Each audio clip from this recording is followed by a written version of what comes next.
Guys இது ரொம்ப கஷ்டமா இருக்குது.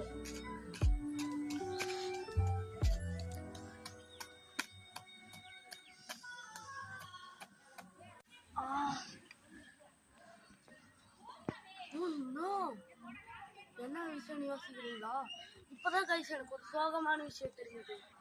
என்னன்னு பாத்தீங்கன்னா, இதுக்கு அடியில ஒரு குட்டி குழந்தையோட எலும்பு கூடு இருக்குதான் கைஸ்.